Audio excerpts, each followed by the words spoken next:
संभल में जो आपके सामने नजारे देखने को मिल रहे हैं, नारे लग रहे हैं, वकील आक्रोशित हैं, कोई ऐसा वर्ग इस देश में आपको नहीं मिलेगा जो परेशान नहीं है। वो छात्र हो, नौजवान हो, महिलाएं हो, किसान हो, मजदूर हो, संत हो, मिडिल क्लास हो, वकील हो, कोई ऐसा वर्ग नहीं है जो इनसे परेशान नहीं है। ऐसा कोई सगा नहीं जिसे इन्होंने ठगा नहीं। ये हकीकत इन पर, मैं एक वीडियो आपको दिखाऊंगा किस तरह से, एक गुजरात मॉडल का मैं आपको वीडियो दिखाता हूं। जेल में आप बताइए ना, छुड़वाया किसने? बताइए कैसे छुड़वाया? हमको तो जेल से नरेंद्र भाई ने छुड़ाया। उन्होंने जज बदले और जज बदल के फिर नरेंद्र भाई ने सेटिंग की और नरेंद्र भाई ने हमको छुड़ाया, तो हमने छूट। पहला जज आया था धोलकेरी का, उन्होंने बोला कि बाबू भाई बजेंगे तो फांसी होनी चाहिए 4-5 बार, एक बार नहीं, तो फाइल फेंक दी सब। फिर दूसरा आया तो दूसरा ने हमारे को यही बताया कि नहीं, इनको फांसी होनी चाहिए। फिर तीसरा ने 1.5-4.5 महीना हो गए। फिर नरेंद्र भाई ने हमारे को संदेशा भेजा, मैं भी सेटिंग करता हूँ, टाइम निकल गया है। फिर उन्होंने अक्षय मेहता करके जज को भेजा, जज ने फाइल नहीं देखी, नहीं बोले जा सब जेल खाली कर दिया, बाहर आ गया। तो वो ये काम, नाम तो भगवान। ये आपने देखा जहां ये बाबू बजरंगी खुलकर बोल रहे हैं नरेंद्र भाई ने कैसे जज बदल के मेरे को राहत दी। तो कोई ये योगी आदित्यनाथ का नया मॉडल नहीं है, ये टेस्टेड मॉडल है, ट्राइड मॉडल है। गुजरात में आपके सामने ये वीडियो आपने देखा, जो एक राक्षस किस्म का व्यक्ति खुलकर बोल रहा है कि मुख्यमंत्री ने उनको मदद की, जज की ट्रांसफर करके, बार बार ट्रांसफर करके उन्हें राहत दिलवाई। तो जो सीजेएम विभांशु सुधीर का तबादला संभल में हुआ, ये उसी पैटर्न का, उसी सिलसिले का एक और हिस्सा, एक और कड़ी आपने देखी।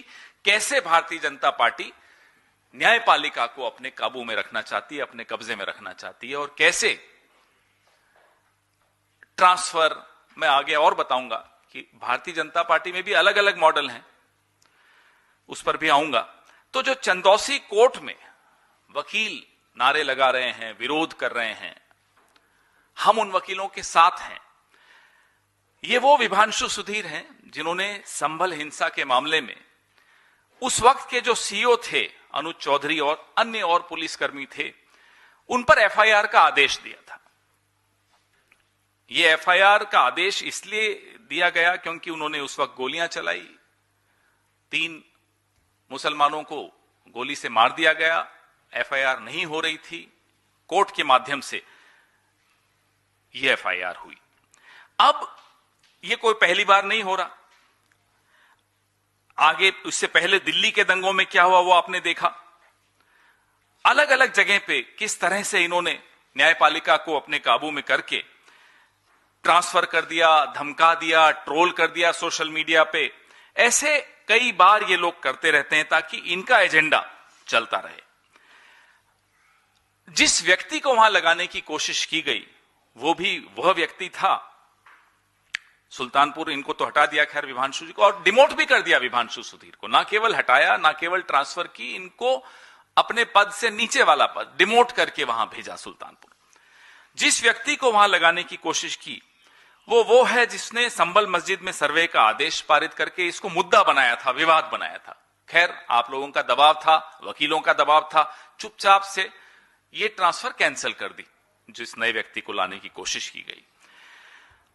हम और आप कोई केस लड़ते हैं, जाते हैं कोर्ट में किसी के खिलाफ, वकील से संतुष्ट नहीं होते तो वकील बदल देते हैं, लेकिन बीजेपी जज बदल देती है। यह अंतर है। हम और आप वकील बदलते हैं, बीजेपी जज बदलती है। मुरलीधरन, जस्टिस मुरलीधरन का आपने एक उदाहरण मैं आपको देना चाहता हूं। जब दिल्ली के दंगों में जस्टिस मुरलीधरन ने एफआईआर के आदेश बीजेपी के लीडर्स के खिलाफ पारित किए थे, आधी रात को जस्टिस मुरलीधरन का ट्रांसफर हो गया था, आधी रात को। अभी हमारे राजस्थान के जज थे जस्टिस दिनेश कुमार गुप्ता, उन्होंने प्रधानमंत्री के प्रिय मित्र गौतम भाई अदानी के खिलाफ कुछ जुर्माना लगा दिया, तो सजा उनको तुरंत मिली, 200 किलोमीटर दूर तुरंत ट्रांसफर हो गया। उदाहरण दे रहा हूं मैं आपको कि कैसे ये लोग 1 मिनट में जिसके हाथ में इंसाफ का तराजू होता है उसको बांध लेते हैं, उसके हाथ को बांध लेते हैं।